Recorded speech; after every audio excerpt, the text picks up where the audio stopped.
শুরু হচ্ছে আজকের হাই ভোল্টেজ মডেল 11। আজকে আমরা ধারাবাহিকভাবে দেখতে দেখতে 11তম মডেলে চলে আসছি। আমরা আজকের এই হাই ভোল্টেজ মডেল 11-এ একইভাবে 20 কোশ্চেন সলিউশন করব এবং যেখান থেকে আপনাদের জন্য 1 মার্কস কমনের একটা নিশ্চয়তা থাকবে। আমি আছি আপনাদের সাথে আলিম স্যার, রাইটার এক্সপার্ট ইংলিশ। তো চলুন আমাদের আজকের এই হাই ভোল্টেজ মডেলের একেবারে প্রথম প্রশ্নে চলে যাই। আজকের প্রথম প্রশ্নে চলে যাই। হাই ভোল্টেজ মডেলের প্রথম প্রশ্নটা হচ্ছে, আমরা এই যে এই প্রশ্নটা রেখেছিলাম মডেল 10-এ আপনাদের জন্য। এটা হচ্ছে ছিল 10 নম্বর মডেলে লাস্ট কোশ্চেন কুইজ হিসাবে। সেই কুইজের প্রশ্নটা একটু সলভ করার চেষ্টা করব। সো প্রশ্নটা বলছে যে আইডেন্টিফাই দ্য কারেক্ট সেন্টেন্স। এখানে কোন সেন্টেন্সটা কারেক্ট আমাদেরকে সেটা আইডেন্টিফাই করতে বলছে। সো চেষ্টা করেন আপনারা। এখানে অনেকগুলো অপশন আছে, কিন্তু সবগুলো অপশন একটু খেয়াল করতে হবে কোন অপশনে কি লেখা আছে। দেখেন এই প্রশ্নটা বলছে যে I don't want this water, he doesn't have many money. তারপরে I would take a little salt on my vegetables, there are less people here than in other place. আচ্ছা, সাউন্ড কম মনে হচ্ছে, তাই না? সাউন্ড তো কম না, ঠিক আছে। আচ্ছা, তারপর আমি একটু টিভি বাড়িয়ে দিচ্ছি, টেনশন করার কোনো কারণ নাই। ওকে, এবার দেখেন সাউন্ড একটু বাড়ছে। হ্যাঁ, আচ্ছা দেখেন, তাহলে এখানে হচ্ছে 4টা প্রশ্ন। এইখানে আপনাকে যে এইভাবে যখন কোনো কারেকশন রিলেটেড কোশ্চেন দিবে, তো এই কারেকশন রিলেটেড কোশ্চেন হতে পারে দুইভাবে কি, একটা হচ্ছে আপনাকে সরাসরি এক জাতীয় 4টা অপশন দিবে, আর একটা হচ্ছে আপনাকে এক জাতীয় অপশন দিবে না, বরং 4 ধরনের প্রশ্ন দিবে। আর প্রাইমারি পরীক্ষায় এই জাতীয় প্রশ্ন যে কি পরিমাণ আসছে আপনি কল্পনা করতে পারবেন না। সো আসেন একটা একটা করে আমরা একটু সলভ করি। হ্যাঁ, আচ্ছা দেখেন, I don't want this water. এখানে এই যে দিস শব্দটা আর ওয়াটার, তাহলে আমাকে এই দুটার লার্নিং শিখতে হবে। লার্নিংটা কি? দেখেন, দিস হচ্ছে একটা প্লুরাল ডিটারমিনার। দিস শব্দটা দ্বারা বোঝায় এইগুলো, THEAC, দিস। দিস মানে হলো এইগুলো অর্থে ব্যবহার করা হয়। তাহলে এটার অর্থ যদি গুলো হয়, তাহলে নিশ্চিত এটার পাশে যে নাউনটা হবে সেই নাউনটা হবে প্লুরাল। কিন্তু দুঃখের বিষয় এখানে আছে ওয়াটার। দ্যাটস ওয়াই এটা হলো ডিটারমিনারের সাথে নাউনের সম্পর্কটা ভালো হয়নি। তো যেহেতু সম্পর্ক নাই, মানে যেমন নাউন তেমন ডিটারমিনার বসেনি, এই কারণে এটা বাদ। আচ্ছা, পরেরটা, হি ডাজন্ট হ্যাভ মেনি মানি। এটাও ভুল। কেন ভুল?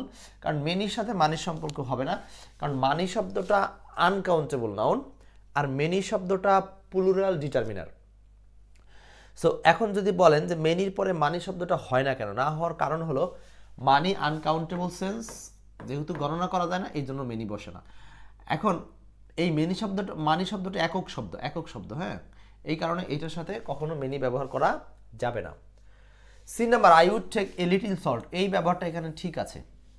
যেমন এখানে বলছে এ লিটিলের সাথে সল্টের সম্পর্ক, মানে সল্ট হচ্ছে আনকাউন্টেবল নাউন, দ্যাটস ওয়াই এখানে এ লিটিলটা হচ্ছে answer. There are less people here than in the other place. এইটা তো ভুল কোথায়? আপনারা এই ভুলগুলো আইডেন্টিফাই করেন এবং প্রত্যেকটা ভুল আইডেন্টিফাই করে সেগুলো আবার কমেন্ট করার চেষ্টা করেন যদি পারেন। আচ্ছা, এখানে দেয়ার are less people, less less হচ্ছে আনকাউন্টেবল সেন্স, আর এখানে পিপুল হচ্ছে কাউন্টেবল প্লুরাল। দ্যাটস ওয়াই আমরা এই কাউন্টেবল প্লুরালের সাথে এটার ব্যবহার করব না। তাহলে অ্যাকচুয়ালি বোঝা গেল এই কোশ্চেনটা ছিল হচ্ছে ডিটারমিনারের ইউজেস থেকে। ডিটারমিনার মানে হচ্ছে আমরা তো ডিটারমিনার অধ্যায়টা এখনো পড়িনি আপনাদের সাথে ফ্রি ক্লাসে, পেইড বেসে করেছি। সো ডিটারমিনার সম্পর্কে নর্মাল ইউজেস হচ্ছে যেমন ডিটারমিনার তেমন নাউন বসবে। ডিটারমিনারটা যদি কাউন্টেবল হয় নাউন কাউন্টেবল, অথবা উল্টো করে বললে নাউনটা যদি কাউন্টেবল হয় ডিটারমিনারটা হতে হবে কাউন্টেবল। কিন্তু এগুলো সবগুলোই ভুল ছিল, এই সি নাম্বারটা সঠিক ছিল। ওকে, আচ্ছা দেখেন, এবার আমরা যাই পরের প্রশ্নে যাই, 2 নম্বর প্রশ্নটা। একইভাবে এইটা একটা মজাদার প্রশ্ন। 2 নম্বর প্রশ্নটা খুবই মজাদার একটা প্রশ্ন, ইন্টারেস্টিং একটা প্রশ্ন। দেখেন 2 নম্বরটা ভালো লাগবে। 2 নম্বরটা খুবই ইন্টারেস্টিং একটা প্রশ্ন। বলছে the correct sentence of the following. ঠিক আছে, এখানেও 4টার মধ্যে কোনটা সঠিক?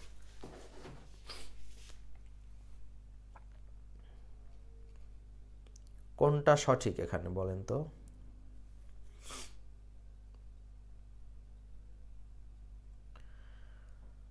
সেই ঘর উড়াইয়া নিল কাল বৈশাখীর ঝড়ে রে,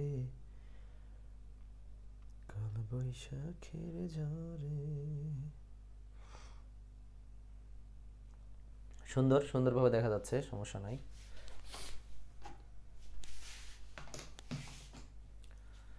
আব্দুল্লাহ বলছেন হচ্ছে 2 এর এ মুখস্থ করছি স্যার। 2 এর এ, আচ্ছা মুখস্থ করে ফেলছেন, ঠিক আছে, সাব্বাস। আসলে এটা এমনই ব্যতিক্রম যে এই প্রশ্নটা আপনি একবার দেখলেই মনে থাকবে, কারণ আপনার মনে থাকবে এটার ব্যতিক্রম হচ্ছে স্বর্ণের সাথে এই ইন ইন। কেন ইন ইন হয়?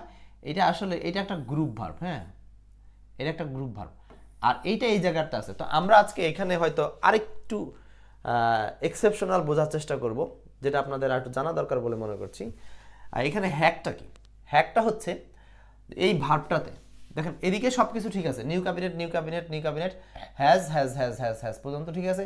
এরপরে বিনশন বিনশন বিনশন, অ্যাড হবে না, বাই হবে না, ইন হবে। আচ্ছা এইখানকার রুলসের মূল কাহিনীটা হচ্ছে, আচ্ছা কোন কালার আপনাদের দেখতে পাচ্ছেন বলেন তো? সাদাটাই মনে হয় ভালো না? আচ্ছা দেখেন এখানে কাহিনীটা হচ্ছে এস ডাব্লিউ ই এ আর, এই ভার্বটাতে, হ্যাঁ এটার বাংলা কি? এটার বাংলা হচ্ছে শপথ করা, এটার বাংলা শপথ করা। আমরা এইখানে একটা থিম আপনাদের জন্য রেডি করে রাখছি, সেটা একটু দেখাবো। এইটা একটু দেখেন, এই থিমটা একটু পড়েন। আচ্ছা ওই বাক্যের বিশ্লেষণ, নিউ ক্যাবিনেট হচ্ছে বাক্যের সাবজেক্ট ছিল, আর হ্যাজ বিন শোন এইটা হচ্ছে এই বাক্যের একটা ভার্ব, তাই না? এটা হলো প্যাসিভ মুডের ভার্ব, প্যাসিভ মুডের ভার্ব। আচ্ছা এখন ইন ঢাকা এটা হলো adverb of phrase, adverb of place. In Dhaka adverb of place. আমাদের আসল ভার্ব হচ্ছে এটা এস ডাব্লিউ ই আর। এই যে সোয়ার ইন, সোয়ার ইন মানে হলো কি বলবো, কোথাও শপথ রাখা বা কোথাও শপথ গ্রহণ করা, এটা হচ্ছে সোয়ার ইন। আর এইখান থেকেই এইটা যেহেতু গ্রুপ ভার্ব একসাথে, সো এইটার সাথে প্লেস বোঝাতে বাকিটা বসছে। আপনার নিচের একটা লাইন একটু দেখতে পারেন, বুঝতে পারেন কিনা। হ্যাজ বিন শন ইন, যদি আমরা এটাকে একভাবে ধরি, অ্যাট এ সিমনি একটা অনুষ্ঠানে, ইন ঢাকা ঢাকায়। সো এইভাবে দিলেও কিন্তু আপনার এখানে দুইটা প্রিপোজিশন লাগতেছে, দুইটা প্রিপোজিশন লাগতেছে, তাই না? হ্যাঁ দুইটা প্রিপোজিশন লাগবে। কেন? এই যে এটার সাথে এটার বাংলাই হচ্ছে আপনার শপথ গ্রহণ করা। কোথায়? শ্রীমণিতে। কোথায়? ঢাকায়। স্থানভেদে পরেরটার সাথে আপনার অ্যাড হোক, ইন হোক, বাই হোক, সেটা নিয়ে আমাদের পেইন না। আমাদের মূল বিষয়টা ছিল হচ্ছে এই ভার্বটার সাথে আমাদের লাগবে হচ্ছে আইএন, ইন, ঠিক আছে? সো এটা এক্সেপশনাল প্রশ্ন, খুবই মজাদার এক্সেপশনাল, এটা একটু মনে রাখবেন কারণ প্রশ্নটা আসে। আচ্ছা এরপর আসেন 3 নম্বর প্রশ্ন। 3 নম্বরে বলছে কোন বাক্যটি সঠিক বা কোনটি সঠিক। সে আমাকে জিজ্ঞেস করলো আমি পাস করেছি কিনা। আচ্ছা এইখানে একটা পেজ আছে, বিশাল একটা লার্নিং আছে এখানে, আমরা লার্নিংটা দেখবো। দেখি আগে আপনারা আনসার করেন। মুমিনুল বলছেন হচ্ছে শন ইন, আমিরুল বলছেন হচ্ছে 2 এর 1। 3 নাম্বার কোনটি সঠিক? He asked me did I pass, he asked me if I have I pass, he asked me if I had passed, he asked me if I have pass. আচ্ছা এখানে কিন্তু সুন্দর একটা লার্নিং আছে, দেখেন এইখানে লার্নিংটা হচ্ছে এই যে বাংলা সেন্টেন্সটা না, সাবধান, এই বাংলা সেন্টেন্সটা কিন্তু ছিল না প্রশ্নে, এটা আমি দিয়েছি আপনাদেরকে, দ্যাটস ওয়াই এটা আপনি হেল্প পাচ্ছেন। কিন্তু প্রসঙ্গটা কি? প্রসঙ্গটা হচ্ছে আপনাকে আমি দুইটা থিম দেব। থিমটা হচ্ছে একটা সেন্টেন্সে মেইন ক্লজ থাকে, আরেকটা হচ্ছে যদি সাবঅর্ডিনেট ক্লজ থাকে, সাবঅর্ডিনেট ক্লজ থাকে। শুনেন, শুধু এমসিকিউ পড়ার জন্য এমসিকিউ পড়ছি না, আমরা পড়ছি কিন্তু এক্সট্রা লার্নিং করবো, এখান থেকে এমন কিছু শিখবো যাতে এমসিকিউ থেকে যা আসে আমরা পারি। সো একটা সেন্টেন্সে একটা থাকে মেইন ক্লজ, একটা থাকে সাবঅর্ডিনেট ক্লজ। আচ্ছা সাবঅর্ডিনেট ক্লজ চেনার উপায় কি? এখানে যে কোনো কনজাংশন থাকে, যে কোনো কনজাংশন থাকে, আই মিন কনজাংশনের পরে যে ক্লজটা থাকে সেটা হলো সাবঅর্ডিনেট ক্লজ। এটুকু ক্লিয়ার হলে আপনারা নিশ্চয়ই বুঝতে পারতেছেন যে এইখানে প্রত্যেক জায়গাতে দুটো করে ক্লজ আছে, এটা একটা ক্লজ, এটা একটা ক্লজ, এটা একটা ক্লজ, এটা একটা ক্লজ। আচ্ছা একটু বিশ্লেষণটা বুঝে নেন, আপনার হাজার হাজার প্রশ্ন সলভের ক্ষেত্রে সাহায্য করবে আমার এই বিশ্লেষণটা, ঠিক আছে? তিশা উপযুক্ত হয়েছেন আমাদের সাথে। আচ্ছা দেখেন প্রত্যেক জায়গাতে দুইটা করে ক্লজ আছে, তাই না? তো দুইটা করে যখন ক্লজ আছে তখন নিঃসন্দেহে একটা হচ্ছে মেইন ক্লজ, আরেকটা হচ্ছে সাবঅর্ডিনেট ক্লজ। সো এই পাশের সবগুলো হলো মেইন ক্লজ, এই পাশের সবগুলো মেইন ক্লজ, আর এই পাশের সবগুলো সাবঅর্ডিনেট ক্লজ। আচ্ছা নিয়মটা শুনে নেন, নিয়মটা হচ্ছে মেইন ক্লজের সাথে সাবঅর্ডিনেট ক্লজের যে টেন্সের সম্পর্ক সেটা নিয়ে সমস্যা। আচ্ছা এবং আরো কয়েকটা সমস্যা আছে এখানে, গুরুত্বপূর্ণ আরো কয়েকটা সমস্যা আছে। দেখেন নিয়মটা শুনেন, মেইন ক্লজটা যাই থাক, যেই টেন্সেই থাক কোনো সমস্যা নাই, মেইন ক্লজটা যদি কোনোভাবে পাস্ট টেন্স হয়ে যায়, ভালো করে বুঝেন, এই মেইন ক্লজটা যদি কোনোভাবে পাস্ট টেন্স হয়ে যায় তাহলে সাবঅর্ডিনেট ক্লজটা অবশ্যই পাস্ট হবে। নর্মাল কেস চিরন্তন সত্যের হিসাব বাদ দিলাম, নর্মাল কেসে মেইন ক্লজটা যদি পাস্ট টেন্স হয় সাবঅর্ডিনেট ক্লজটা পাস্ট টেন্স হবে আজীবন, মানে 99% ক্ষেত্রে। 2-4টা উদাহরণ চিরন্তন সত্য, ওইগুলো বিজ্ঞানসম্মত, সেটার বাদে। তাহলে আমাদের এই পাশে যেই কটা পাস্ট টেন্স আছে ওই পাশে অবশ্যই পাস্ট টেন্স হবে। এই থিমটা থেকে আপনি এই অপশন বি নাম্বার বাদ দিতে পারবেন। হাজার হাজার পরীক্ষায় এরকম বিষয় আপনি খেয়াল করবেন। যেমন এখানে আক্সড আছে, ভি2 না, পাস্ট টেন্স না, কিন্তু এখানে দেখেন সাবঅর্ডিনেট, এই যে কনজাংশনের সাথে সাবঅর্ডিনেট আছে পাস, এটা ভুল কেন? কারণ এখানে প্রেজেন্ট টেন্স আছে। থিমটা মনে থাকবে ভাই, চিরস্থায়ী থিম, মনে রাখেন। আচ্ছা গেল, তাহলে বি নাম্বার কেন বাদ দিলাম? কারণ মেইন ক্লোজ পাস্টে আছে কিন্তু সাবঅর্ডিনেটটা পাস্টে নাই, গেল 1 নম্বর কথা। আচ্ছা বাকিগুলোর মধ্যে আরও একটা এরকম সমস্যা আছে, ডি নাম্বারটা সেম কেস। দেখেন মেইন ক্লোজটা পাস্ট টেন্সে আছে কিন্তু এই ইফ যুক্ত সাবঅর্ডিনেট ক্লোজটা পাস্ট টেন্সে নাই, আছে কিসে? প্রেজেন্টে। তাহলে এটাও বাদ। কি থিমটা কি মনে থাকবে? আচ্ছা এখন বাকি থাকলো 1 আর 3, এই দুইটার মধ্যে পার্থক্য কি? এই দুইটার মধ্যে আবার সম্পর্ক খেয়াল করেন। আরেকটা থিম বলতেছি, হ্যাঁ ন্যারেশন, বাট এইখানে যে লার্নিং আছে এটা আপনার জন্য স্থায়ী লার্নিং, ভালো করে শিখেন। এ নাম্বার ভুল কেন বলবো? He asked me did I pass. এখন দেখেন এই যে আমরা বললাম মেইন ক্লজ পাস্ট টেন্স হবে, এই পাশে আপনি টেন্স করলেন পাস্ট। আরেকটা রুলস হলো মেইন ক্লজ যখন আপনি পাস্ট টেন্স প্রেজেন্ট টেন্স যাই করেন, কনজাংশন যুক্ত এই পাশে সাবঅর্ডিনেট ক্লজের স্ট্রাকচারটা হবে যেভাবেই হোক, আগে হবে সাবজেক্ট তারপর হবে ভার্ব, আগে হবে সাবজেক্ট তারপর হবে ভার্ব। দেখেন এইবার তাহলে এইখানেও কিন্তু একটা দ্যাট বা ইফ যেটাই বলেন ছিল, কিন্তু এখানে সমস্যাটা কি? সাবজেক্টের আগে চলে আসছে অক্সিলারি ভার্ব, কিন্তু আমাদের রুলস কি ভাই? আগে সাবজেক্ট পরে ভার্ব। কারণ সাবঅর্ডিনেট ক্লজ যেটা, সাবঅর্ডিনেট ক্লজটা অলওয়েজ অ্যাসার্টিভ হয়। সাবঅর্ডিনেট ক্লজ কিছু হয়? অ্যাসার্টিভ হয়, অ্যাসার্টিভ। আরেকটা হ্যাক শিখলেন, 2 নম্বর হ্যাক হচ্ছে আপনি পৃথিবীর যত সাবঅর্ডিনেট ক্লজ পাবেন, সাবঅর্ডিনেট ক্লজকে কখনো ইন্টারোগেটিভ করা যাবে না, যাবে না, যাবে না। ক্লিয়ার? তার মানে আপনার আরেকটা থিম হচ্ছে সাবঅর্ডিনেট ক্লজকে আমরা অলওয়েজই অ্যাসার্টিভ ফরম্যাটে রাখবো। অ্যাসার্টিভ ফরম্যাট কি ভাই? অ্যাসার্টিভ ফরম্যাটে আমরা জানি আগে বসে সাবজেক্ট তারপরে ভার্ব, সেটা অক্সিলারি হোক মেইন ভার্ব হোক, সব ভার্ব কি ওই সাবজেক্টের পরে বসবে। এই থিম থেকে ভুল হচ্ছে এটা, কেন? এটা সাবজেক্টের আগে ভার্ব চলে আসছে। এখন দেখেন আপনার হাতে অপশন থাকলো সি। এখন সি নাম্বারটা এক্স্যাক্ট, এতদিন আপনি হয়তো বুঝছেন যে সি নাম্বারটা আনসার, কিন্তু আপনি হয়তো বিশ্লেষণ করতে পারেননি যে সি আনসার, বাকিগুলো কি কি কারণে ভুল হতে পারে। এবার দেখেন আপনি এই সেন্টেন্স থেকে যা লার্নিং করলেন, আপনি এই লার্নিংটা আরও কত জায়গায় কাজে লাগাতে পারবেন। ওকে, আমি একটা সংক্ষিপ্ত ছক এঁকে দিচ্ছি আরেকবার, মনে রাখবো মেইন ক্লজ যদি কখনো পাস্ট টেন্সে হয়, সাবঅর্ডিনেট ক্লজটাও অলওয়েজ পাস্ট টেন্সে হবে, এবং সাবঅর্ডিনেট ক্লজে কখনো সাবজেক্টের আগে ভার্ব আসবে না, মানে সাবজেক্ট আগে পরে ভার্ব বসবে, যেটাকে বলা হয় সাবঅর্ডিনেট ক্লজ অলওয়েজ থাকবে অ্যাসার্টিভ ফর্মে, অ্যাসার্টিভ ফর্মে। যে কারণে ভুল করে আমরা কেটে দিয়েছিলাম এইটা, আর টেন্সের সিকোয়েন্স ঠিক ছিল না, এই জন্য কেটে দিয়েছিলাম এই বি আর ডি। এটাকে বলা হয় sequence of tense. Sequence of tense নামে আমরা একটা অধ্যায় পড়েছিলাম, যারা পেইড বেসের স্টুডেন্ট আছেন সেখান থেকে এটার ইউজ এসেছে। ওকে, আচ্ছা আমি এখন চেঞ্জ করছি। আমিরুল বলছেন ন্যারেশনের রুলস থেকে। ও ভাই ন্যারেশনের রুলস ন্যারেশনে আছে, কিন্তু আমি ন্যারেশন নিয়ে একটা কথা বলিনি, জাস্ট আমরা আসল জায়গাটা ক্লিয়ার করেছি। নেক্সট, অ্যাবলিশ শব্দটির সিনোনিম কি? অ্যাবলিশ, অ্যাবলিশ শব্দের সিনোনিম কি? Abolish, abolish. আচ্ছা আমি আপনাদের কাছ থেকে পার্টিসিপেশন চাই, পাবলিক শেয়ারের দরকার নাই। আপনি আপনার বন্ধু বান্ধব যে কোনো একজনকে সাথে নিতে পারেন যারা এই ক্লাসগুলো করলে উপকৃত হবে, তাতে তো দোষের নাই, তাই না? পাবলিকলি শেয়ার করলে অনেক অনেক কিছু মনে করতে পারে। আপনার ফ্রেন্ডদেরকে এগুলো মেসেঞ্জার ইনবক্স করবেন, হোয়াটসঅ্যাপে পাঠাবেন যে আমরা এখানে নিয়মিত ক্লাস করি। অ্যাটলিস্ট সারাদিন ক্লাস না করলেও আপনারা রাত 10টার ক্লাসটা রমজান মাসে করবেন। অ্যাবলিশ শব্দটির সিনোনিম কি? অ্যাবলিশ, অ্যাবলিশ শব্দের সিনোনিম কি? অ্যাবলিশ কথাটার মানে কি? অ্যাবলিশ, অ্যাবলিশ কথাটার মানে কি? আমরা এই শব্দটাকে যদি ভাঙি, দেখেন এখানে একটা নিমোনিক আছে। আচ্ছা আপনারা নিমোনিক তো বুঝেন, নিমোনিক মানে হচ্ছে মনে রাখার বা মুখস্থ করার বিশেষ কৌশল। নিমোনিক মানে হচ্ছে মনে রাখার বা মুখস্থ রাখার বিশেষ কৌশল। আচ্ছা অ্যাবলিশ, এ আর হলো বলিশ, দুইটাকে আলাদা করেন। আপনি এ মানে এ রাখেন, আর বলিশকে আপনি ব্যানিশ হিসেবে মনে মনে চিন্তা করেন। ব্যানিশ, ব্যানিশ মানে কাউকে নির্বাসিত করা বা কাউকে নিষিদ্ধ করে দেওয়া, তাই না? তো ঠিক সেইমভাবে এই অ্যাবলিশ কথাটার মানে হচ্ছে কোনো কিছুর বিলোপ সাধন করা।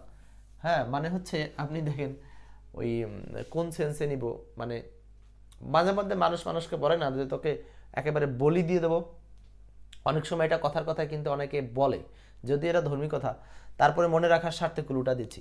তার মানে বলে তো তোকে বলি দিয়ে দেবো, তার মানে কি তোকে নিশ্চিহ্ন করে দেবো, একেবারে তোকে ব্যানিশ করে দেবো, তোকে বাতিল করে দেবো, ঠিক আছে, একেবারে কিক আউট, হ্যাঁ, বের করে দেবো রুম থেকে। তার মানে এই বলি শব্দটা আমরা অনেক সময় বলি বাড়িতে একজন একজনকে রাগ করে, তোকে কিন্তু বলি দিয়ে দিব, তার মানে বিলুপ্ত করা, বিলুপ করা, ঠিক আছে। সো এটার আনসার হচ্ছে ক্যান্সেল। সো আজকের পরে আশা করি এই হ্যাকটা দিয়ে আপনি মনে রাখতে পারবেন, বা এই নিমোনিকটা দিয়ে এটাকে মনে রাখতে পারবেন বলে আশা রাখছি। ওকে, চেঞ্জ করছি, তাই না? এটা আমার আনা ছিল কষ্ট করে। 5 নম্বর আসেন, 5 বলছে the correct meaning of indigenous. Indigenous শব্দের মিনিং কি হবে?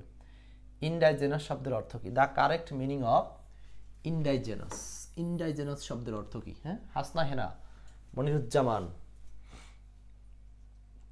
আপনাদের নামগুলো না আমার উচ্চারণ করতে ভালো লাগে, কিন্তু মজার বিষয় হচ্ছে আপনারা কমেন্ট করতে থাকবেন, আমি কিন্তু দেখতে পাই। কমেন্ট কোথায় দেখতে পাই জানেন? এই যে একেবারে চোখের সামনে আমার মনিটর লাগানো আছে, চোখের সামনে মনিটর লাগানো, তো যে কারণে আমি এদিকে তাকালে দেখতে পাই যে কে কমেন্ট করছেন।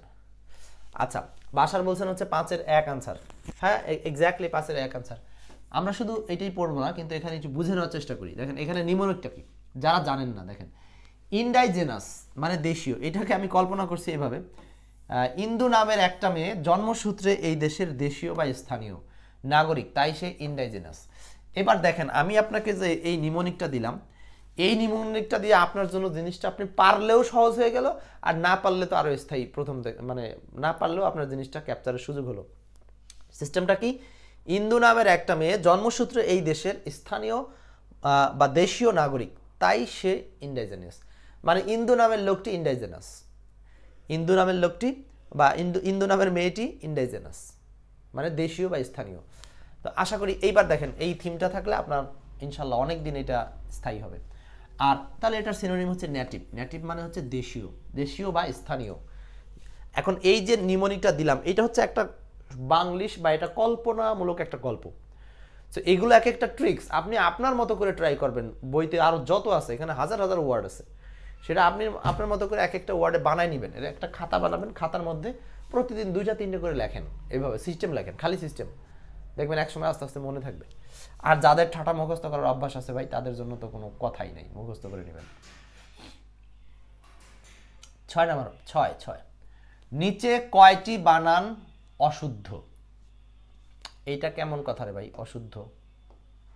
আচ্ছা বুঝলাম, অশুদ্ধ মানে ভুল আর কি। নিচে কয়টি বানান অশুদ্ধ? Marriage, possessions, beginning, believe, receive, indispensable. একটু সময় দিতে হবে প্রশ্নটা, কারণ বড় প্রশ্ন, সলভ করেন। নিচে কয়টি বানান অশুদ্ধ বলেন?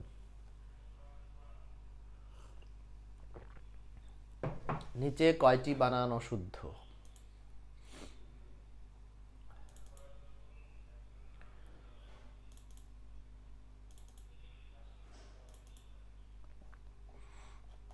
নিচে কয়টা বানান অশুদ্ধ? খুঁজে খুঁজে বের করবেন, একটু বড় হলেও ভয় নাই। আর বেশি দিন দেরি নাই, আপনাদের প্রশ্নগুলো এইভাবে হবে। খুব বেশি দেরি নাই, আপনাদের প্রশ্নগুলো ঠিক এইভাবে আসবে। কারণ কি জানেন, এখন যতটা কম্পিটিশন চারদিকে, এই কম্পিটিশনের কারণে আস্তে আস্তে এই ধারসে প্রশ্ন হবে। 6-এ 3টা, মনিরুজ্জামান বলছেন 3টা। আচ্ছা মনিরুজ্জামান ভাই, আপনার উত্তরটা নিতে পারছি না। বাকিরাও একটু চেষ্টা করেন, বাকিরাও একটু চেষ্টা করেন। আচ্ছা বাকিরাও চেষ্টা করেন। আচ্ছা আমি আস্তে আস্তে একটা করে আগাই। হ্যাঁ হ্যাঁ, এই যে মমিনুল ভাই বলছেন হচ্ছে 4টা ভুল আছে। এইবারই খবর হয়ে গেছে, যত আমরা স্পেলিংয়ে একটা করে শব্দ পাই, আবার অপশন পাই, দাগাই।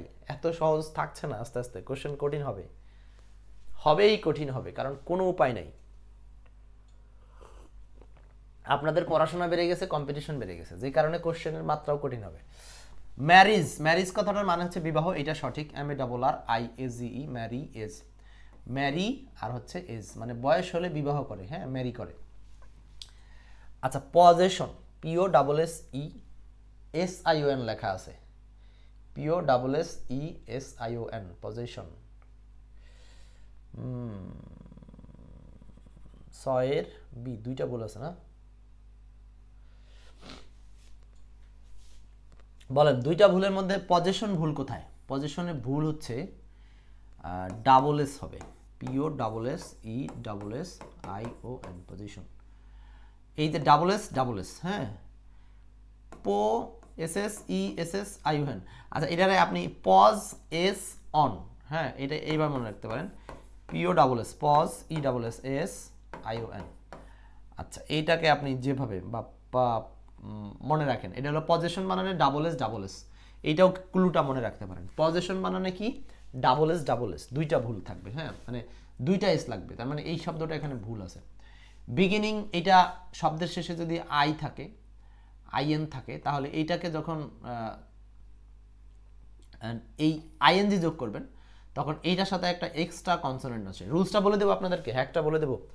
এইখানকার রুলসটা কি, বিগিনিং এর রুলসটা হচ্ছে যদি কোনো ভার্ব, যেমন ধরেন বিগিন, তাই না, যদি কোনো ভার্বে শেষে আইএন থাকে এবং এই ভার্বের সাথে আপনি ইচ্ছা পোষণ করবেন, কন্টিনিউয়াস টেন্সের সাথে আইএনজি যোগ করবেন, তাই না, তখন রুলসটা হচ্ছে এইখানকার যে আই এর পরে অর্থাৎ ভাওয়েলের পরে যে কনসোনেন্টটা থাকবে, ভাওয়েলের পরে যে কনসোনেন্টটা থাকবে, এই কনসোনেন্টটা দ্বিতীয় উচ্চারণ হবে, মানে লিখতে হবে, দুইবার লিখতে হবে। এই কারণে B E G I N, begin, N I N G, beginning, beginning. খেয়াল করছেন? তার মানে এখানে শুধু আইএনজি আনতে হতো, কিন্তু এখানে কি আনছে, ডাবল এন আনছে, দুইবার আনছে, এটা আনছে। বুঝতে পারতেছেন? এই হলো এইখানকার একটা রুলস। আচ্ছা এটা ঠিক আছে, বানানটা এইভাবেই হয়।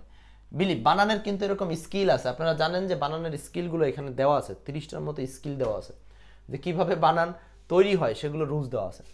বিলিভ, বিইএলই আইভিই, বিইএলই বিইএলই আইভি, এই বানানটা কি ঠিক না ভুল? ভুল আছে তাই না? বিলিভ, বিইএলআইভি, হ্যাঁ, এই বিলিভ বানান হচ্ছে বিইএলআই বিইএলআইইভিই, ইভিই, বিলিভ, বিইএলআইইভিই, বিলিভ। দেখেন এখন সমস্যা কি জানেন, এই বিলিভ বানানটা আমার একসময় অনেক কনফিউশন হইতো, আমি যখন পড়তাম তখন আমার এই এই মানে বদমাইশে বিলিভটাকে আমি ঠিক করতে পারিনি। দেখেন এইখানে কিন্তু কারো ভুল নাই যে এখানে বিই হবে, এটা নিয়ে কারো সমস্যা নেই, বিই হবে এটা নিয়ে সমস্যা নেই, কিন্তু আমরা যে লিভ মানে বাস করা পড়ি, এই বাস করাটা এখানে নাই, এখানে একটু প্যাচ আছে, শুধুমাত্র একটা অতিরিক্ত। মনে করবেন এখানে এক জোড়া শব্দ না, এল আই ভিই, জোড়া বর্ণ, তিন জোড়া, মোট 6টা বর্ণ, তাই না? এই বিলিভ, বিশ্বাস করবেন না রে, বিশ্বাস করে এর সাথে জোড়া থাকবেন না, এর সাথে বেজোড়া তৈরি করে ফেলবেন, বিজোর। তার মানে এল আই ভিই, এই বসবাস করার মাঝখানে আরেকটা ই ঢুকাই দিবেন, ঠিক আছে? তার মানে আপনার উত্তরটা হয়ে যাবে বিলিভ। মানে কেন আমি এটা বলতেছি, এটা আমার সমস্যা হইতো, তো আমি জানি না, এরকম অনেকের সমস্যা হইতে পারে।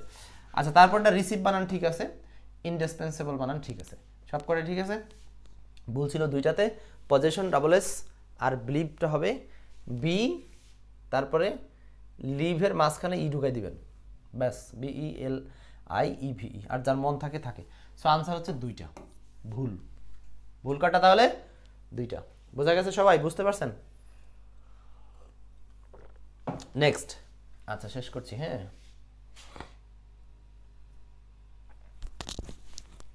এই প্রশ্নটা 7-এর হ্যাক্স কি হবে? 7, আমি একটু ব্যাটারি প্যাকটা চেঞ্জ করে নিচ্ছি, দাঁড়ান।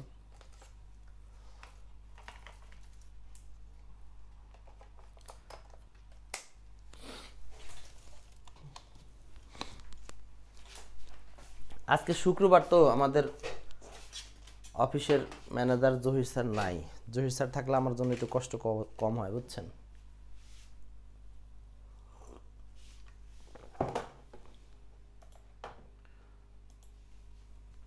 দেখেন 7 number, a bull market means that share pieces are. Amirul ভাইয়ের বিলিভ সমস্যা হইতে, তাই না? আচ্ছা একজন কি বলছেন, ইনডিসপেন্সেবল না সিবল না, এটা তো দেখতে হবে, বলছিল নাকি? হ্যাঁ এটা বলেন 7 নাম্বারটা।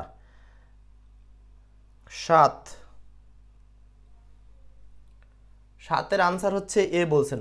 7 নম্বরের একটা স্পেসিফিক একটা ছবি আপনাদেরকে দিছি এখানে, ছবিটা কার ভালো লাগছে দেখেন।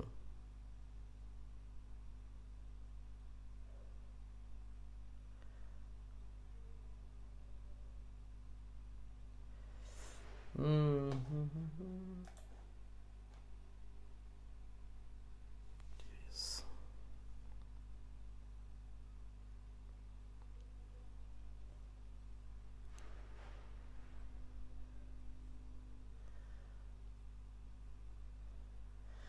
আচ্ছা, একজন বলছেন যে হচ্ছে ওই যে ইনরেসপন্সিবল বানানটাতে কি ভুল আছে কিনা, তাই না?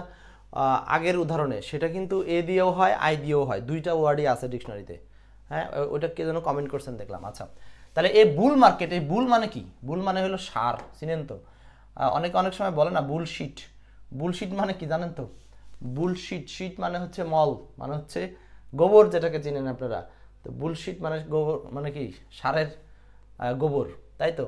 আচ্ছা, এখানে কিন্তু সেইটা না, এই সারের মার্কেট না, এই মার্কেটটা হচ্ছে সারেরই মার্কেট, কিন্তু এখানে একটা থিমটা দেখেন, থিমটা হচ্ছে এখানে দুইটা আসে, প্রশ্ন আসে। একটা হচ্ছে বুল মার্কেট আর একটা হচ্ছে বেয়ার মার্কেট। হ্যাঁ, বেয়ার মানে ভাল্লুক। সো এইটা হলো যখন একটা সার বড়, তাই না, সাইজে বড় হয়। ভাল্লুকের চেয়ে সার বড়, এই কারণে যে মার্কেটে শেয়ারের মূল্যটা ঊর্ধ্বগতির দিকে আছে সেটার নাম হলো রাইজিং বা বুল মার্কেট।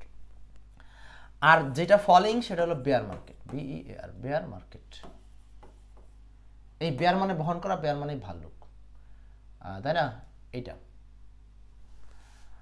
আচ্ছা, তাহলে বুল মার্কেট কথাটা মানে হচ্ছে রাইজিং বা ঊর্ধ্বগতি সম্পন্ন যে সমস্ত শেয়ার মার্কেট, এটা আপনারা জানেন।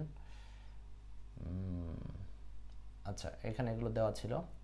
ও, এখানে কিছু অতিরিক্ত শব্দ পড়াই দেই, মানে এখান থেকে আপনি আরও কিছু অতিরিক্ত ভোকাবুলারি সিস্টেমে প্রশ্ন পাবেন। যেমন বেয়ার মার্কেট, বেয়ার অর্থ ভাল্লুক, তাই বেয়ার ভাল্লুক দেখতে ছোট, নিম্নগামী। আচ্ছা, এখানে আপনার প্রশ্নটার ক্ষেত্রে আরও কিছু যোগ হবে ভাবার্থ, যেমন মন্দা বাজার, মন্দা বাজার, ফলিং প্রাইস, বেয়ারিশ। আচ্ছা, আর এইখানে আসবে হচ্ছে রাইজিং প্রাইস, মূল্য বেড়ে যাওয়া, বা তেজি বাজার। বাংলায়, বাংলায় কিন্তু এগুলো আসে, তার মানে হচ্ছে এই এই জায়গাটা আপনাকে বাংলায়ও পড়তে হবে। বেয়ার মার্কেট আর বুল মার্কেট বাংলায়ও এখান থেকে প্রশ্ন আসে। আচ্ছা, জানেন এটা, যাদের কাছে সহজ তাদের জন্য আর দাঁড়ালাম না। 8 নম্বরটা আসেন। 8 নম্বরটা আমাকে রুলসটা বলতে হবে। 8 নম্বর, মাদার রোজ ইন হার, তার মধ্যে মাতৃত্ব একটা ভাব জেগে উঠছে, তার মধ্যে মাতৃত্ব জেগে উঠলো। সো এইটা কিন্তু মাতৃত্ববোধ যে কারোর মধ্যে জেগে উঠতে পারে, এইটা নিয়ে আপনারা অন্যরকম ফিল করেন না। একজন বাবার মধ্যে অনেক সময় মাতৃত্ববোধ ফুটে ওঠে। আচ্ছা, তারপরে দেখেন একজন অবিবাহিত মেয়ে মানুষের মধ্যেও মাতৃত্ববোধ ফুটে আসতেই পারে, এটা কিছু না। এটা হচ্ছে ভিতরের একটা মমত্ববোধ, যেটা আল্লাহ মানুষকে দিয়ে দিয়েছে। So mother rose in her, রুলসটা মনে রাখবেন। রুলসটা কি? রুলসটা হলো দা প্লাস পারিবারিক যে শব্দগুলো আছে আপনারা চিনেন, সেগুলো হচ্ছে আমি বলি common noun, mother, father, sister, brother. হ্যাঁ, এগুলোকে মূলত দেখা যায়। এরপরে হচ্ছে রাইস থেকে ভার্বটা আসছে হলো রোজ। এর মানে হলো এইগুলো মূলত এক একটা কমন নাউন। যেমন মাদারটা এখানে কি কমন নাউন, কিন্তু এই কমন নাউনটা যখন আর মানুষে থাকবে না, বরং মানুষের একটা গুণে পরিণত হবে, এরকমটা বোঝাবে, তখন সেটা অ্যাবস্ট্রাক্ট নাউন হবে। মাকে আপনি দেখলে চিনতে পান, কিন্তু মায়ের যে একটা ইন্টারনাল গুণ, মাতৃত্ববোধ বা ভিতরের যে একটা ক্ষমতা মায়ের, সেটা কিন্তু আমরা দেখতে পাই না। সো তার মানে এইটা ছিল কমন নাউন, কমন নাউন থেকে কনভার্ট হয়ে সেটা হয়ে গেল অ্যাবস্ট্রাক্ট নাউন। এটাই মনে রাখবেন যে কমন নাউন চেঞ্জ হয়ে অ্যাবস্ট্রাক্ট হতে পারে, সেই ক্ষেত্রে এখানে আর্টিকেল দি বসে, এবং একই সাথে এই ভার্বের নাউনের অর্থটা চেঞ্জ হয়ে অ্যাবস্ট্রাক্টের মতো দিবে। তার মানে দ্য মাদার মানে মাতৃত্ব, দ্য ফাদার মানে পিতৃত্ব, দ্য সিস্টার মানে হচ্ছে বোনের অনুভূতি, এই ধরনের। ঠিক আছে? আচ্ছা, এই জন্য এটা অ্যাবস্ট্রাক্ট নাউন। আর অ্যাবস্ট্রাক্ট নাউনের সামনে আমরা দি ব্যবহার করে এটা কমন থেকে অ্যাবস্ট্রাক্টে রূপান্তর করছি আর কি। ঠিক আছে, আর কিছুই না। Next 9 number, the synonym of vertical. একটু তাড়াতাড়ি সলভ করবো, আমরা একটু এগিয়ে যাওয়ার চেষ্টা করছি। 9 number, synonym of vertical. Vertical শব্দটার সিনোনিম কি? এটাও তো পারে অনেকে। ভার্টিক্যাল ভি শব্দটা আছে, তাই না? ভি বর্ণটা আছে, সরি। এই ভি বর্ণকে যদি আমি এরকম করে উল্টো করে দিই, আর এরকম করে টানতেই থাকেন। তো এখন আপনি বলেন যে এই পিরামিডটা কি খাড়া অবস্থায় আছে নাকি লম্বালম্বি শোয়া অবস্থায় আছে? অবশ্যই দাঁড়ানো অবস্থায় আছে, তাই না? সো মনে রাখবেন এই পিরামিডটাকে উল্টো করে লেখা হয়েছে, আর কিছুই না। অতএব এটা হলো ভার্টিক্যাল, মানে হচ্ছে খাড়াখাড়ি লম্বা বা সোজা এরকম অর্থ দিবে, খাড়াখাড়ি বা লম্বা বা সোজা। হ্যাঁ, খাড়াখাড়ি, লম্বা, সোজাসুজি, সেটা হচ্ছে ইরেক্ট, ERECT, ইরেক্ট। ইরেক্ট মানে হচ্ছে সোজা, লম্বা, খাড়াখাড়ি, ইরেক্ট। হ্যাঁ, মুমিন বলছেন হচ্ছে এ নাম্বার। এই যে মেটা অ্যাডমিন, আপনার নামটাই আমি জানতে পারলাম না, আপনার নামই কি মেটা অ্যাডমিন? আচ্ছা, তারপর দেখেন মনে হয় বুস্ট দেন, তাহলে আমার একটু নক করেন। দ্য সিনোনিম অফ ভার্টিক্যাল, তাহলে ভার্টিক্যাল কথাটার মানে হচ্ছে খাড়া, লম্বা, উলম্ব, সেটা হচ্ছে ইরেক্ট। ইরেক্ট কথাটার আরেকটা মানে হচ্ছে সোজা, ইরেক্ট মানে কি সোজা। আর হরাইজন্টাল হচ্ছে এটার বিপরীত আর কি, হরাইজন্টাল মানে সমানও থাকে, হ্যাঁ শোয়ানো থাকে। আর বাকিগুলোর অর্থ জানেন কিনা? ইনক্লাইন্ড মানে হচ্ছে কোনো কিছুতে ঝোঁক, মানে আপনার যদি অনেক বেশি ঝোঁক থাকে, যেমন আপনি যে বই পড়ার প্রতি অনেক ঝোঁক আছে, গান শোনার প্রতি ইনক্লাইন্ড আছেন। ইজেক্ট কথাটার মানে হচ্ছে বাতিল করা বা বের করে দেওয়া, ইজেক্ট মানে হচ্ছে বাতিল করা, ইজেক্ট মানে বাতিল করা। ওকে, আচ্ছা নেক্সট নেক্সটে যাচ্ছি। আচ্ছা, এটা পড়ছেন আপনারা। 10 number, break, repair, won't. MS Word থেকে এটি ক্লিয়ার হয়েছে, মেটা অ্যাডমিন এমএস ওয়ার্ড থেকে ক্লিয়ার হয়েছে মানে বুঝি নাই। আচ্ছা, পরেরটা বলেন, break, repair, won't. Shah Alam বলছেন ভার্টিক্যাল, খাড়াখাড়ি, ঠিক আছে, ইজেক্ট। ব্রেক, রিপেয়ার, ব্রেক মানে কি? কোনো কিছু ভাঙা, তাই না? ব্রেক মানে হলো ভাঙা। আর রিপেয়ার মানে কি? রিপেয়ার মানে সেটাকে ঠিক করা, বা কি বলবো, সেটাকে ঠিক করা বলতে বোঝায় কি, মানে পুনর্মেরামত করা। অন্ড মানে হচ্ছে ক্ষত, অন্ড মানে কি? ক্ষত, ক্ষত বা আপনার শরীরে যে আঘাত পাওয়া চিহ্ন, সেটা হচ্ছে ক্ষত বোঝাতে ব্যবহার করে অন্ড, তাই না? অন্ড, এইটা হচ্ছে প্লাস্টার, প্লাস্টার, প্লাস্টার, বুঝাতে পারছি? প্লাস্টার কেন? প্লাস্টার করে আপনি মানে যেখানে আপনার ক্ষত স্থান হবে সেটাকে আপনি কি করবেন? প্লাস্টার করবেন। আর এই যে ব্রেক হচ্ছে রিপেয়ার, ব্রেক রিপেয়ার, ভেঙে গেলে রিপেয়ার করা হয়, আহত হলে প্লাস্টার করা হয়, মানে হাত পায়ের কথা বলতেছে। জাস্ট এটাকে বলা হয় অ্যানালজির সম্পর্ক, এটা হচ্ছে অ্যানালজির সম্পর্ক। Okay, next 11 number, to read between the lines, to read between the lines, to read between the lines, এটা একটা ইডিয়মস, খুব গুরুত্বপূর্ণ idioms. To read between the lines, বলেন কি হবে অ্যান্সার? পারবেন তো, কিন্তু কনফিউশন কাজ করবে।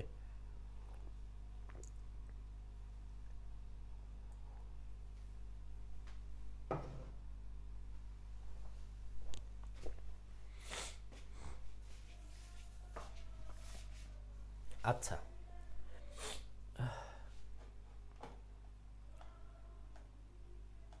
আচ্ছা, আপনি হলো সুলাইমান, আপনাকে তো সুলাইমান নামেই কদিন দেখছিলাম। আচ্ছা ঠিক আছে, সমস্যা নেই, ঠিক হয়ে যাবে, আবার ঠিক করে নিন। টু রিড বিটুইন লাইন্স কথাটা হচ্ছে বলছে দুইটা লাইনের মাঝখান দিয়ে পড়া। আসলে বিষয়টা কি, আপনি দুইটা লাইন এমনভাবে কম্পেয়ার করে করে পড়বেন যাতে ওই লাইনের মধ্যে থাকা যত হিডেন মিনিং আছে আপনি সেটাকে বের করতে পারেন। সো এটা বাংলা হচ্ছে graph the hidden meaning. Graph মানে হচ্ছে খুঁজে বের করা, আঁকড়ে ধরা, গোপন মিনিংটা খুঁজে বের করা। সো এইটারই আরেকটা সমার্থক অর্থ হচ্ছে রিড কেয়ারফুলি, সতর্কভাবে পড়া। দুইটাই হতে পারে, কোনো সমস্যা নাই, হ্যাঁ কোনো সমস্যা নেই। আবার একই সময় যদি ধরেন এই দুটোর একটা অপশনে নেই, আপনি কনসেন্ট্রেট দিলেও সমস্যা নেই। কিন্তু এটার সমস্যা হলো যে এই ইডিয়মটা যখন আসছিল পরীক্ষা, তখন এই 4টা অপশন ছিল, কে কোনটা দাগাইছেন, কোনটা হবে সেটা তো আসলে বোঝা যায় না। সেই ক্ষেত্রে পরীক্ষকরাই জানেন যে কোনটা আসলে আনসার করেছে। তো আমরা এখানকার সবচেয়ে পারফেক্ট উত্তর মনে করি to graph the hiding meaning, কারণ এটার মধ্যে সব আছে। হ্যাঁ, গোপন কোনো অর্থ থাকলেও খুঁজে বের করা অর্থে to graph the hidden meaning answer হবে এটাই। আর না থাকলে বাকিগুলো আপনি আনসার করতে পারেন, এটা এটা ইচ্ছা।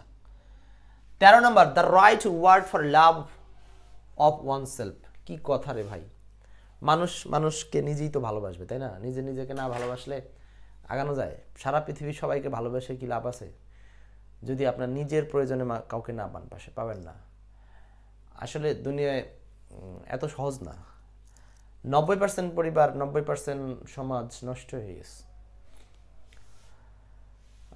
কেবল একলা আমি ভালো আছি আর কি, আলহামদুলিল্লাহ। The right word for love of one self, মানে একজনের প্রতি, মানে ওয়ান কথাটার সাথে আবার সেলফ দিছে, এর মানে কি বুঝেন?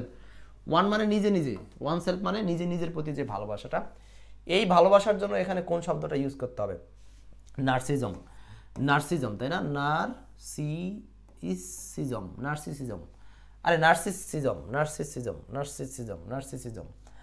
আচ্ছা, এখন এইটাকে আপনারা কিভাবে মনে রাখবেন, বিষয়টা আসলে এখানে একটু আছে, ঝামেলা আছে।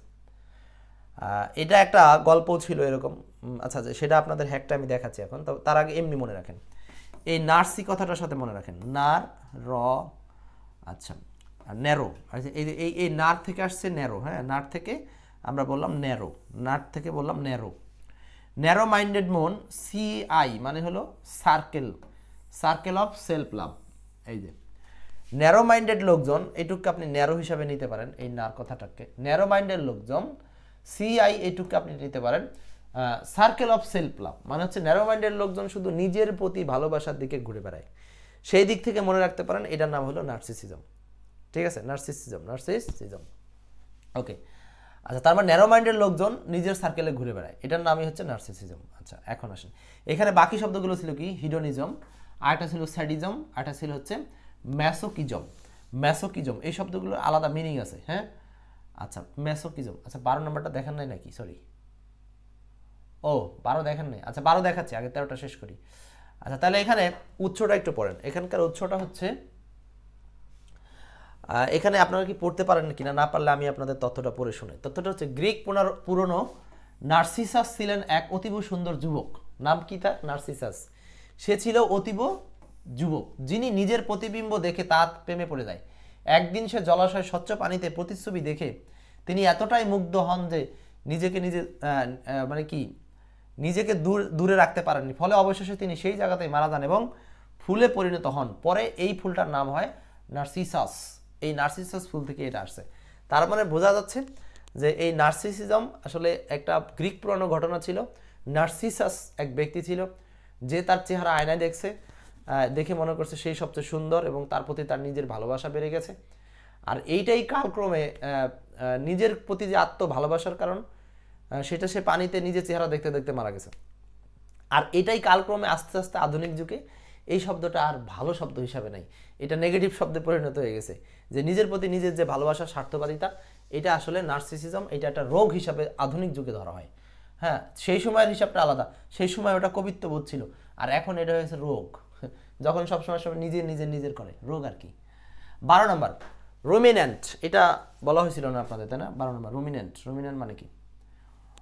আরেকটা গুরুত্বপূর্ণ প্রশ্ন, রুমিন্যান্ট, রুমিন্যান্ট, রুমিন্যান্ট, রুমিন্যান্ট কথাটার মানে হলো এই যে রোমন্থনকারী বা পশু বা জাবর কাটা প্রাণী, মানে যে সমস্ত প্রাণী চিবিয়ে চিবিয়ে চিবিয়ে চিবিয়ে খায়। সো জাবর কাটা প্রাণী মানে পেটের মধ্যে থেকে খাবার বের করে আবার চিবায়, গরু আর কি। সো এটা হচ্ছে কার্ড চিং অ্যানিমেল, এটাকে বলা হয় কার্ড চুইং অ্যানিমেল, চিবিয়ে খাওয়া। চুইং মানে চিবানো, চুইং গাম আছে না, চুইং গাম, গাম মানে আঠা, আর চুইং মানে চিবানো। তো চুইং গাম কথাটার মানে হচ্ছে চিবানোর আঠা, মানে চাবানোর আঠা আর কি, যেটা চাবাই খায়। আচ্ছা, তাহলে এই রুমিনেন্ট কথাটা মানে হচ্ছে cud chewing animal, cud chewing animal. আচ্ছা, এটা জাস্ট একটা ভোকাব টাইপের কোশ্চেন ছিল। নেক্সটে যাচ্ছি 13-র পরে 14। ও আচ্ছা, 13 নম্বরে বাকি শব্দগুলোর মিনিং আপনাদের বলি নাই না।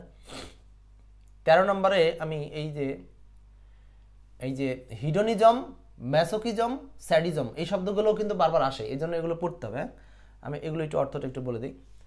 সেটা হচ্ছে এই হিডোনিজম কথাটার মানে হচ্ছে ভোগবাদ, মানে যে বেশি বেশি খায়, খালি খাওয়ার প্রতি ভক্ত, হ্যাঁ। আর ম্যাসোকিজম, ম্যাসোকিজম এটা হলো নিজেকে কষ্ট দিয়ে যে আনন্দ পায় সেইটা। আর স্যাডিজম হচ্ছে অন্যকে পীড়ন দিয়ে যে যৌনতা বিকার, এটাকে বলা হচ্ছে স্যাডিজম, স্যাডিজম। আমার কাছে এখানে শব্দ ভালো লাগছে এইটা, ম্যাসোকিজম, মানে নিজেকে নিজে কষ্ট দিয়ে অনেক সময় দেখবেন যে সুখ পাওয়া যায়। যারা প্রেমে সেকা টাকা খাইছেন তারা এটা বুঝবেন, নাহলে বুঝবেন না। এখন আবার জিজ্ঞেস করেন না যে স্যার আপনি কি এর মধ্যে আছেন নাকি। আরে ভাই, জীবনে তো এগুলো 2-1বার থাকেই সবারই। আচ্ছা, can you look a word in your dictionary, এটা কি হবে আনসার? আনসারটা কি হবে? আচ্ছা, আনসারটা কি হবে? আমাদের কিন্তু উইকলি অ্যানাউন্সমেন্টে ইলিয়াস, এই যে আমিরুল ইসলাম ইলিয়াস, সে আজকে এই বইটা বিজয়ী হয়েছে, ওনার নিজ দিয়েছিল মনিরুজ্জামান মনে হয়। সো নেক্সট উইক কিন্তু আবার একটা প্ল্যান আসতেছে। এই যে 2জন বই পাইছেন এরা না পাওয়াই ভালো, কিন্তু আপনার অ্যাক্টিভিটি বন্ধ করে দেন না, আপনার অ্যাক্টিভিটি আপনি রাখেন, তারপরে যে সিরিয়ালে থাকবে তাকে বইটা দেওয়া হবে, সমস্যা নেই। আচ্ছা আসেন, can you look dash a word in your dictionary. Hedonism ভোগ, যে বেশি খায়। 14 নাম্বার, এটা আমরা অনেকেই পারি, লুকের সাথে আপ দিলে সেটা বোঝাবে হচ্ছে লুক আপ, মানে কি খোঁজা। লুক আপ কথাটার মানে খোঁজা। এখন আমরা এখান থেকে আর কটা এক্সেপশনাল ওয়ার্ড শিখে নিই নাকি বলেন? আপনারা সাহস দিলে শিখতে পারি। চলেন তো একটু শিখে নিই, আর কটা শিখে নিই। এই লুকের সাথে আরও অনেকগুলো আছে, এই যে লুকের সাথে অনেকগুলো আছে, এইগুলো এক একটা তাজা তাজা প্রশ্ন, এগুলো আসে, তাজা প্রশ্ন আসবে, তাজা। লুক অ্যাট মানে হচ্ছে গেজ বা তাকানো, গ্ল্যান্স। লুক অ্যাট মানে হচ্ছে তাকানো, এই যে গেজড মানে গ্ল্যান্স বা গেজ, এই শব্দটা আসবে। জিজ্ঞেস করবে লুক অ্যাট মানে কি? লুক অ্যাট মানে হচ্ছে তাকানো, হ্যাঁ। লুক আফটার মানে দেখাশোনা করা, টেক কেয়ার অফ মানে কারোর যত্ন নেওয়া, হ্যাঁ। Everyone should look after, everyone should looks after their parents, must. প্রত্যেকেরই দরকার হচ্ছে তাদের পিতামাতার কি করা? খোঁজখবর নেওয়া, দেখাশোনা করা। আচ্ছা, ফর হচ্ছে সার্চ, ফর হচ্ছে সার্চ মানে খোঁজা বা খোঁজ করা।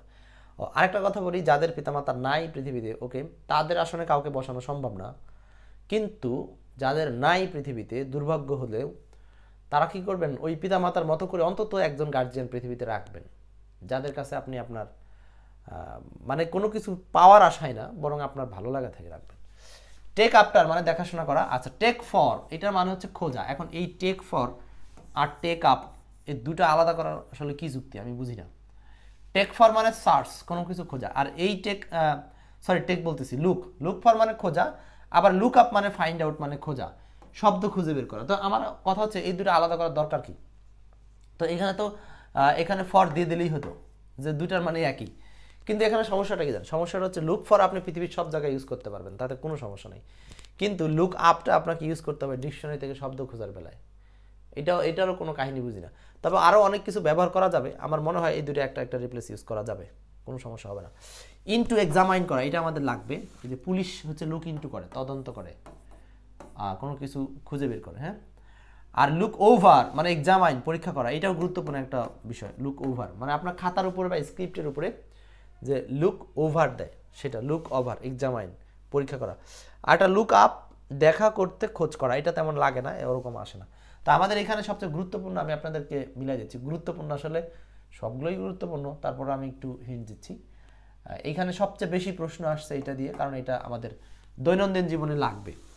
এইটা দিয়ে প্রশ্ন আসছে, আর এইটা দিয়ে প্রশ্ন আসছে, এইটা দিয়ে প্রশ্ন আসছে, এই চারটা। লুক আফটার, লুক ইনটু, আর লুক ওভার, আর একটা হচ্ছে লুক আপ। লুক আপ শব্দ খোঁজা, লুক ওভার পরীক্ষা করা, লুক ইনটু তদন্ত করা, look after take care of মানে হচ্ছে যত্ন নেওয়া। ঠিক আছে? আচ্ছা, শেষ। নেক্সট। আচ্ছা, আমি এখান থেকে এক্সট্রা কিছু শিখালাম, আপনাদের শিখতে তো দোষ নাই, শিখতেই তো আসছেন।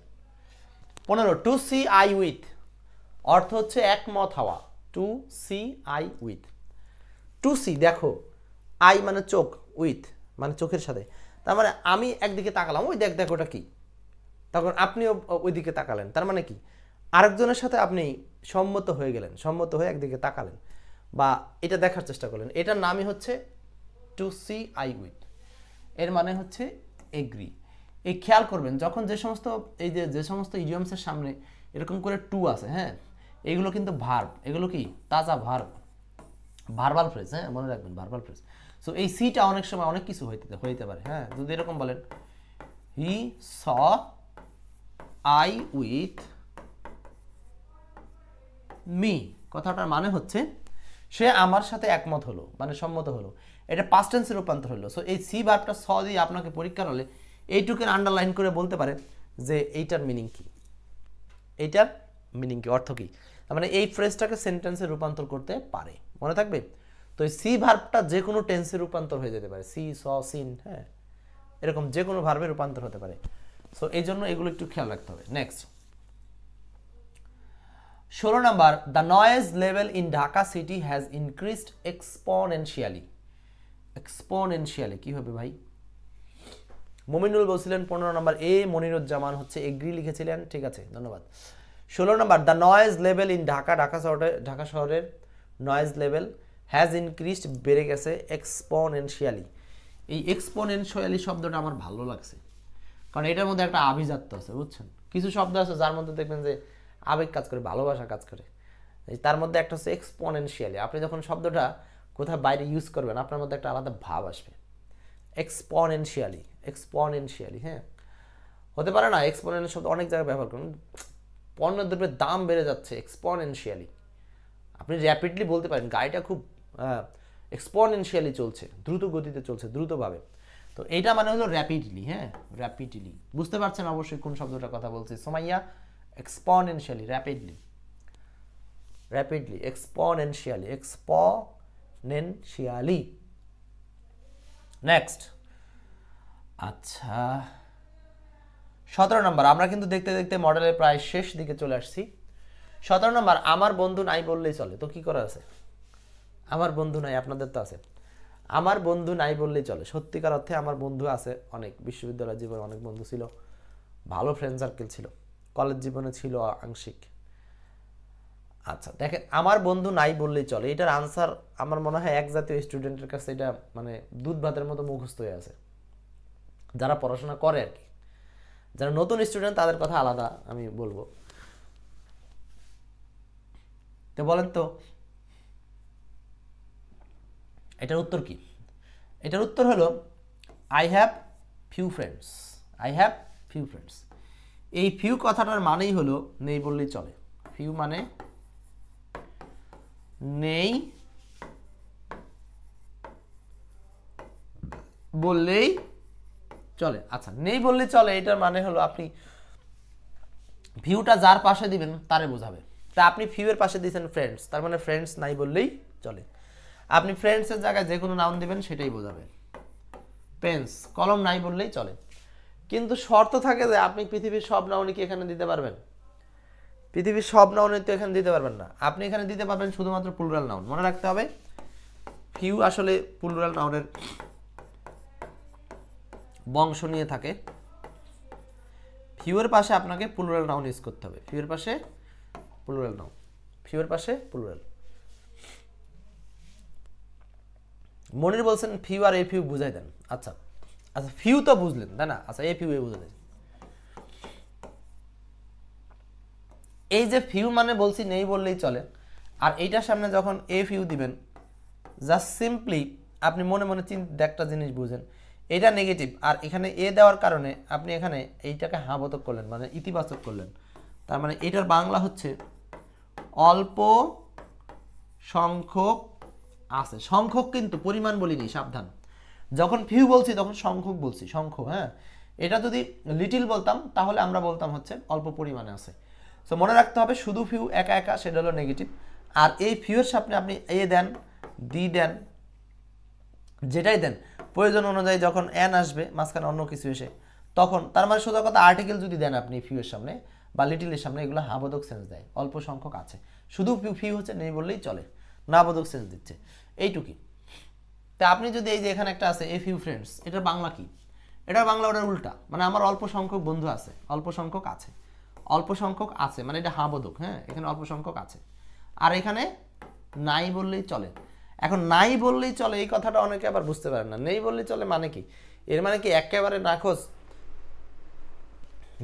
নেই বললেই চলে সেটা তো আর নো না, কিন্তু শুধু একবারে যদি জিরো হইতো তাহলে তো নো বলা হয়তো।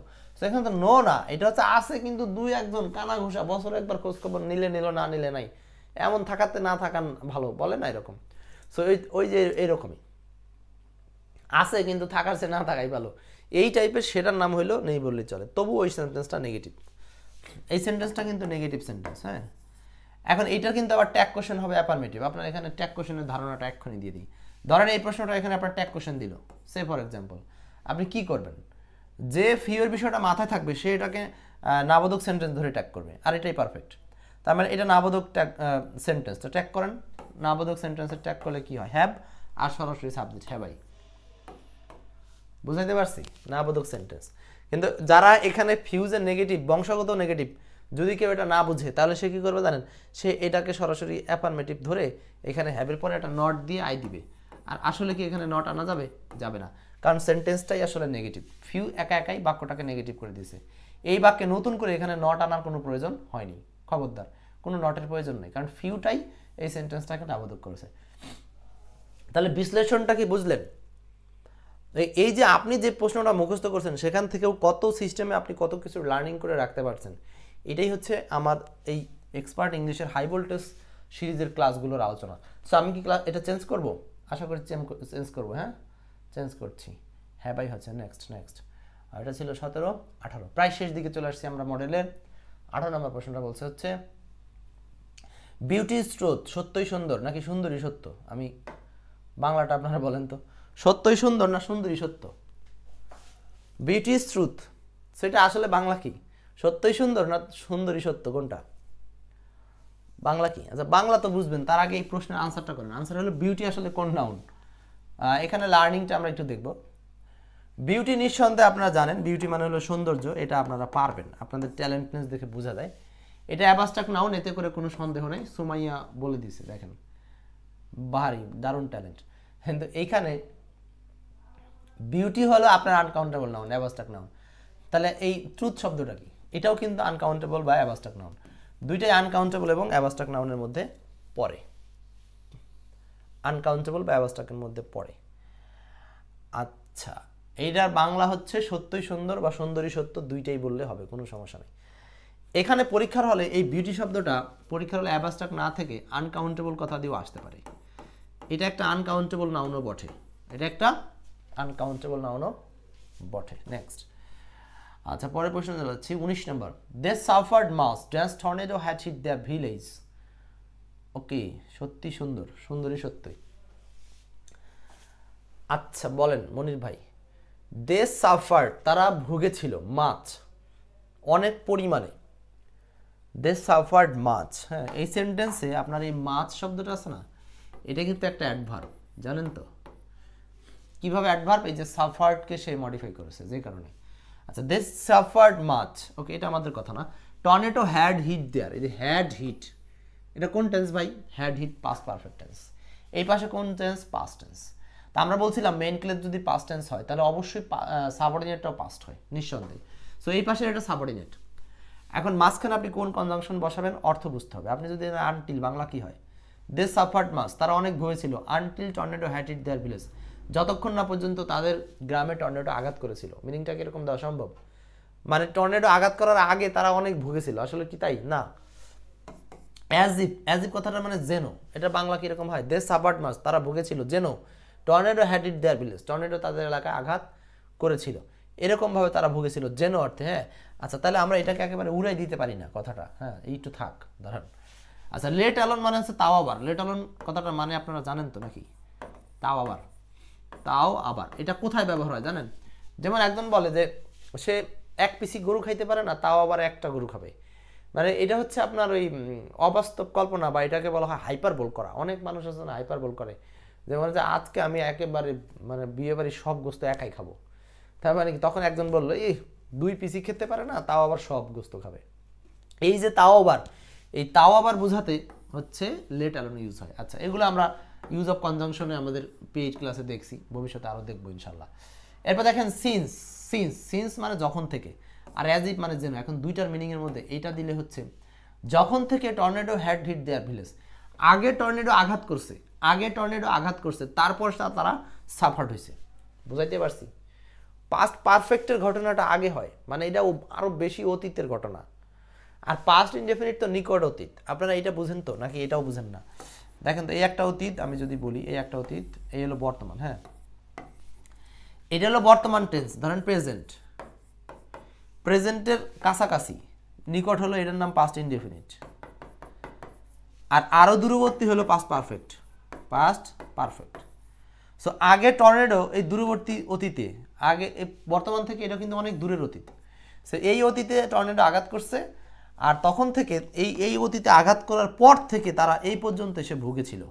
বুঝাইতে পারছি? এটা তারা এটাই বোঝাচ্ছে, তার মানে বর্তমানে আর তারা ভুগতেছে না, এরকম মিনিং দিচ্ছে এখানে। সো এটার আনসার হচ্ছে আপনার সিন্স, তখন থেকে, মানে যখন থেকে টর্নেডো আঘাত করেছিল তখন থেকে তারা এখনো পর্যন্ত তারা ভুগেছিল, তখন থেকে ভুগেছিল। আচ্ছা, অ্যাজ ইফ দিলে মিনিংটা ওরকম মিলে না, যে যেন তারা এই যেন কথাটার মানে হলো অবাস্তব বোঝায়, কিন্তু এখানে সেন্টেন্সটা কোনোভাবেই অবাস্তব না, অবাস্তব না, এটা অবাস্তব না, সেন্টেন্সটা অবাস্তব না, সেন্টেন্সটা একেবারে পিওর বাস্তব। অবাস্তব হইলে অন্য ধরনের একটা বাক্য গঠন থাকতো, মানে সে এমনভাবে কথা বলে যেন সব জানে, সে এমনভাবে চিকিৎসা করে যেন সে চিকিৎসাবিদ্যায় পারদর্শী, এই টাইপের অবাস্তব কল্পনায়।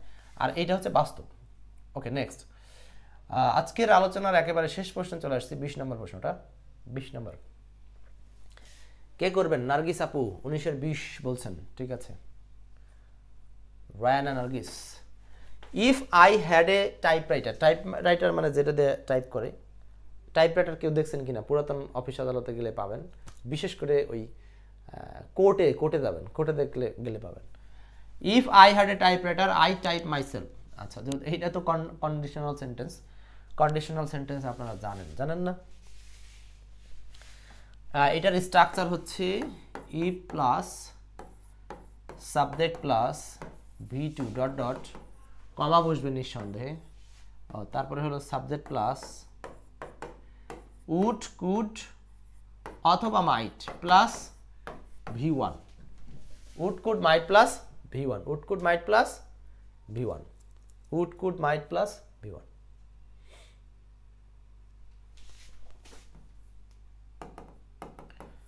Would could might plus V1। আচ্ছা দেখেন,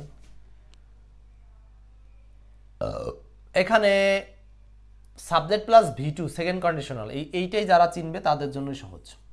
হ্যাড হলো এই সেন্টেন্সের কোনো অক্সিলারি না, সরাসরি মেইন ভার্ব, এবং V2 মেইন ভার্বের 2 নম্বর রূপ, মেইন ভার্বের 2 নম্বর রূপ।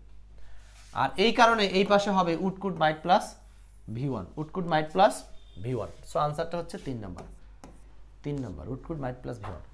এখন আমার প্রশ্ন হচ্ছে এই সেন্টেন্সটাকে আমরা ইফ বাদ দিয়ে কিভাবে লিখতে পারি? এটার নাম হলো ওপেন কন্ডিশনাল, যেহেতু ইফ ওপেন আছে, ইফ আছে, এটার নাম ওপেন কন্ডিশনাল। একটা অ্যাডভান্স লার্নিং শিখাই শেষ প্রশ্নে এসে, ওপেন কন্ডিশনাল। আর এই ইফ তুলে দিলে এটার নাম হলো ক্লোজড কন্ডিশনাল, ক্লোজড কন্ডিশনাল। যদি ইফ তুলে দেন তখন এই স্ট্রাকচারটা চেঞ্জ আসবে, কিভাবে জানেন? চেঞ্জ আসবে, ওই হেড আসবে সামনে, প্লাস এই সাবজেক্ট যাবে হেডের পরে, প্লাস তারপরে বাকি যা আছে সব সেম, সব সেম একেবারে। তার মানে এই যে হ্যাড আই এ টাইপরাইটার, ওটার বাংলাও তাই। যদি আমার একটা টাইপরাইটার থাকিতো, আই উড টাইপ মাইসেলফ, আমি নিজে নিজে সেটা কি করতাম, টাইপ করতাম। ঠিক আছে, তো এটার নাম হলো ক্লোজড কন্ডিশনাল। সো এই ওপেন কন্ডিশনাল আর ক্লোজ কন্ডিশনাল নিয়েও আমাদের কন্ডিশনাল দুর্দান্ত ক্লাস আছে, আমাদের এই এক্সপার্ট বইতেও কিন্তু সেগুলো নিয়ে একেবারে সুন্দর আলোচনা আছে। আমি ওখানে এমন আলোচনা করছি যে চিরস্থায়ী হয়ে যাবে আপনাদের জন্য ইনশাল্লাহ। তো চলেন, আমাদের 20 নম্বর প্রশ্ন শেষ, কারো কোনো সমস্যা নাই তো? এবার আজকের জন্য আপনাদের কুইজ কোশ্চেন 21। এই প্রশ্নটা কুইজ আকারে থাকবে, এটার কোনো আনসার দেওয়া হবে না। এই কুইজ কোশ্চেনের উত্তরটা আপনারা পাবেন 12 নম্বর মডেলে, অর্থাৎ আমরা হচ্ছে হাই ভোল্টেজ মডেল 11 চলছে, তো আগামীকালই 12 নম্বরটা নিব। এবং আপনারা রুটিন পেয়েছেন কিনা আমি জানি না, আমাদের কিন্তু এই যে এই কুইজ কোশ্চেনটা আপনারা একটু উত্তর করেন। তো আজকের মতো এখানেই শেষ করছি। হ্যাঁ, আজকের মতো এখানেই শেষ। কুইজ কোশ্চেনটা থাকলো, দ্রুত এখন যারা আছেন কমেন্ট করেন, কমেন্ট করেন, দ্রুত কমেন্ট করেন, আমার দিকে তাকায় থেকে লাভ নাই। এই লাস্ট একটা প্রশ্ন দিছি, এটা কমেন্ট করতে পারবেন না? সব কষ্ট আমাকে দিয়েই করাবেন নাকি? তো ঠিক আছে, এই ক্লাসটা এই পর্যন্তই শেষ।